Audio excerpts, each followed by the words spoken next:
Welcome back to Inside City Hall. Yesterday, President Obama announced he was granting clemency to 46 drug offenders by commuting their sentences.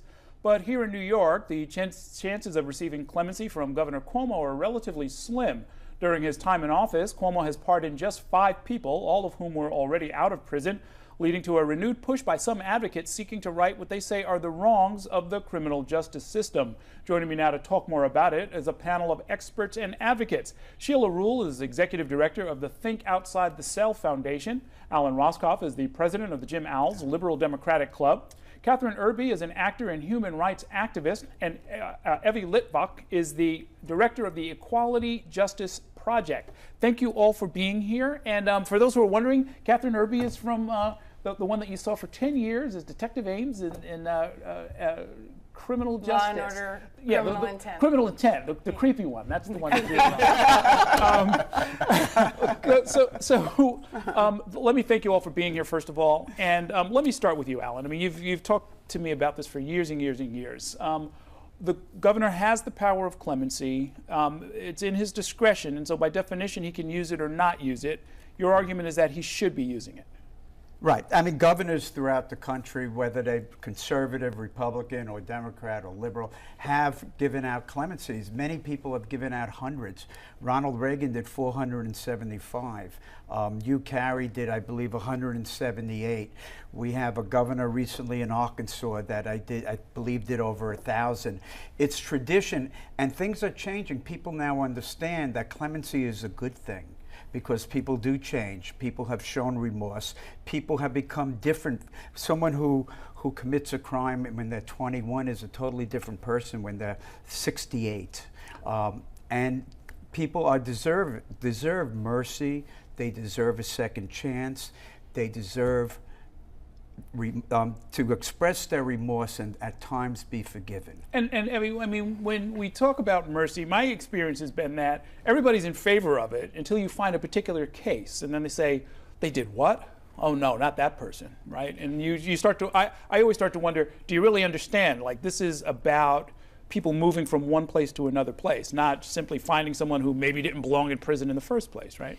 Well, I think that the country as a whole have been oriented a certain way.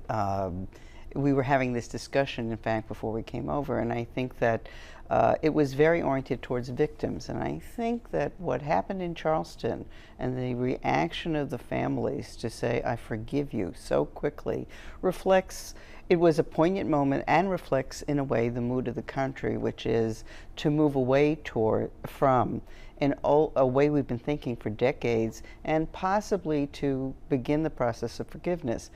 And in light of that, also reconsider how we punish, what we should punish for.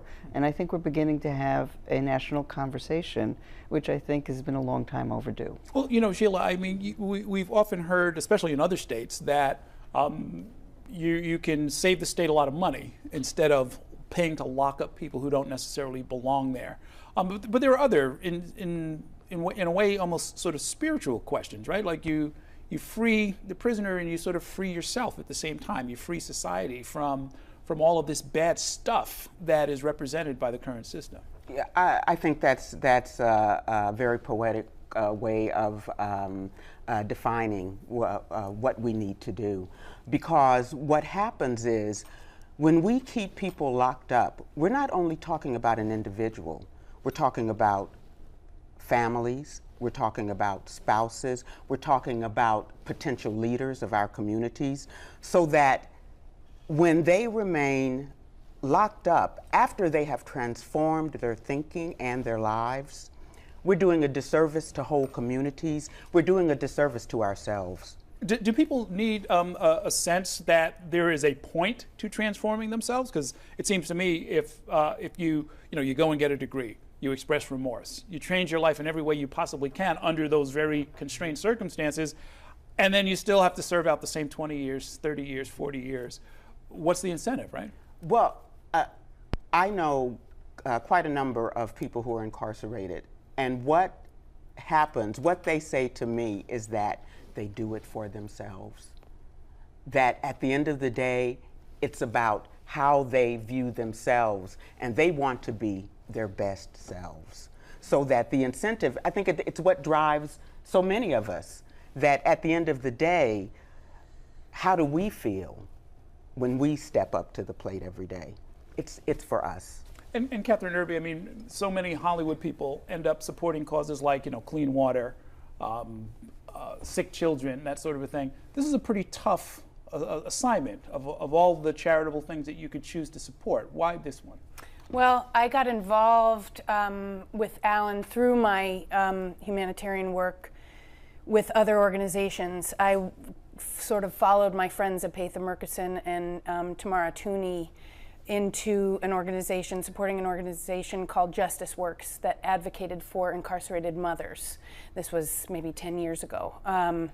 And I went to a benefit and my mind was completely expanded. I could go through my neat little life, going to work, my kids, Park Slope, without thinking about incarcerated mothers. They never even crossed my mind, really. And my heart was blown open by the consciousness of what they struggle with. And that led me to Alan, who started this conversation about clemency with me, which was also not really something I thought about. And so I'm very grateful to be learning from Alan and from exposure, visiting Bedford Hills prison and seeing these women who are incarcerated and knowing that people can change and that they're doing incredibly good work within the prison system, but they,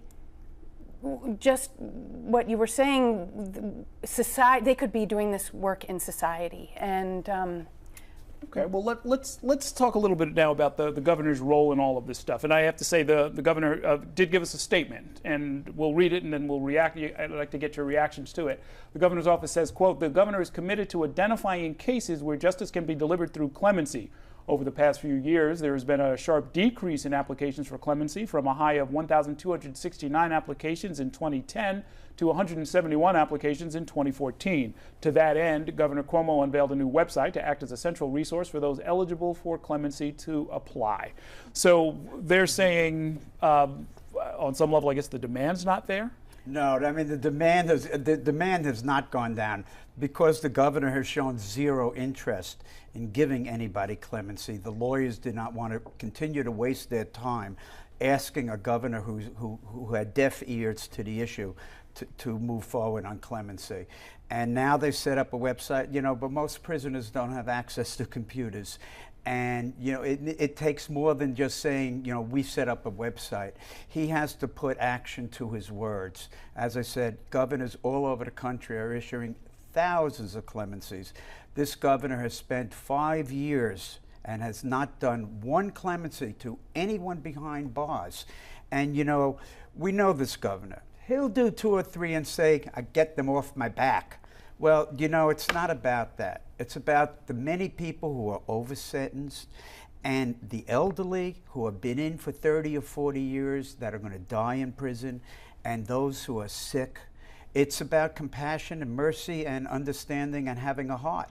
And you all brought the issue home to the governor by doing a protest outside an event. I guess it was one of his big fundraisers? No, it was New York County did a fundraiser last night. Oh, that's right, the Demis, yes. Right. The Democratic Party had an event last night, and I see all of you there, and I haven't seen those stripes outside of Jailhouse Rock, the old video.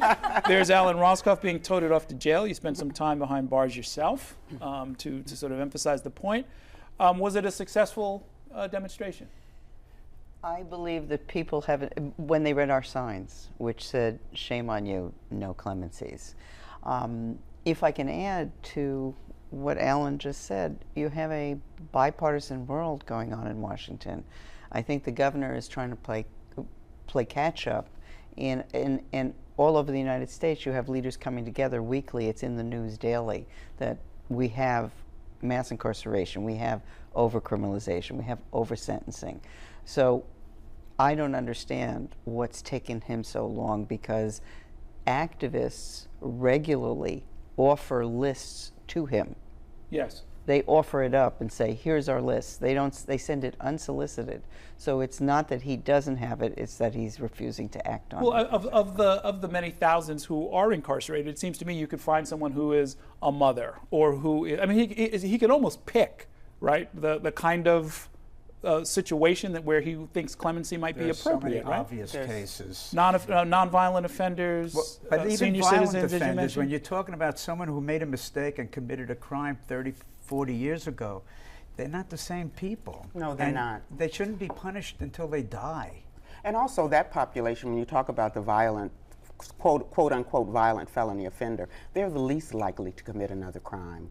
Their crimes tend to be situational. They were younger when they did it, so they are prime candidates for forgiveness, for clemency, and as Evie said, there are many people to choose from. That's not the problem.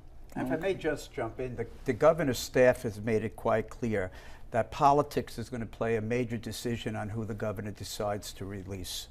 And it shouldn't be about the governor's political future or about his getting blowback from a district attorney.